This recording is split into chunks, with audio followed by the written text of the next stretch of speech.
Assalamualaikum warahmatullahi wabarakatuh. Saya Liana Indriani dari kelompok 8 Ekonomi Syariah G semester 6 dengan NIM 4011802334. Di sini saya akan membahas tentang dividen polisi. Yang pertama ada pengertian dividen. Dividen adalah keuntungan yang diterima oleh pemegang saham dari suatu perusahaan. Apabila keuntungan perusahaan tidak dibagikan kepada pemegang saham dan diinvestasikan kembali dalam perusahaan, maka disebut laba ditahan.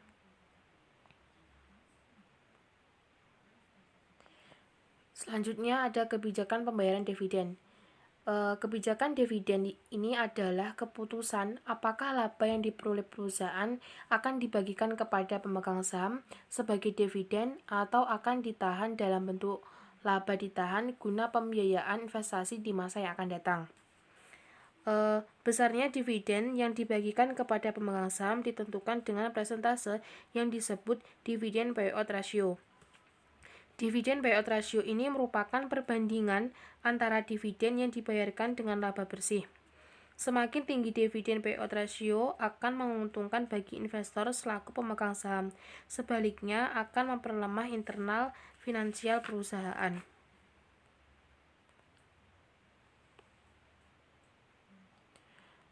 Selanjutnya ada besar kecilnya payout ratio dipengaruhi oleh yang pertama, likuiditas dari perusahaan yang bersangkutan.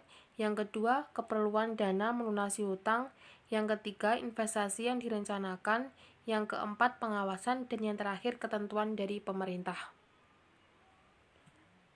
Kebijakan pembayaran dividen. Di sini ada 3 poin. Yang pertama, stabil dividen polisi. Di sini merupakan pembayaran dividen selalu stabil tetap, stabil turun atau stabil naik, meskipun net income berfluktuasi. Yang kedua ada fluctuating dividend policy. Di sini merupakan pembayaran dividen berdasarkan keuntungan perusahaan di akhir periode. Jadi apabila keuntungan perusahaan meningkat, maka pembayaran dividen juga meningkat. Sebaliknya, apabila keuntungan perusahaan menurun, maka pembayaran dividen juga menurun. Yang terakhir ada kombinasi stabil fluctuating dividend policy, merupakan besarnya dividen yang dibayar sebagian dibayar tetap dan sebagian lagi dibayar bersifat proporsional dengan tingkat keuntungan yang dicapai oleh perusahaan.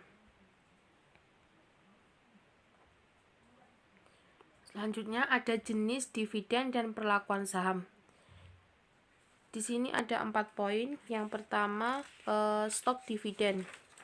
Stok dividen ini merupakan pembayaran dividen dengan menggunakan sistem saham, tidak dengan uang tunai.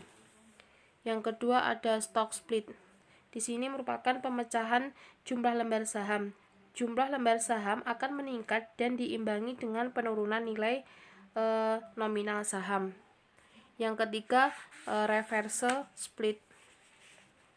Di sini merupakan pengurangan jumlah lembar saham yang dilakukan oleh perusahaan. Dan yang terakhir, repurchase of stock, merupakan pembelian kembali saham yang sudah beredar sehingga jumlah lembar saham yang beredar akan berkurang. Di samping itu, pembagian laba perusahaan akan lebih banyak dimiliki oleh perusahaan.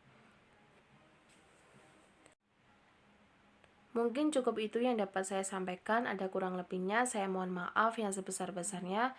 Wassalamualaikum warahmatullahi wabarakatuh.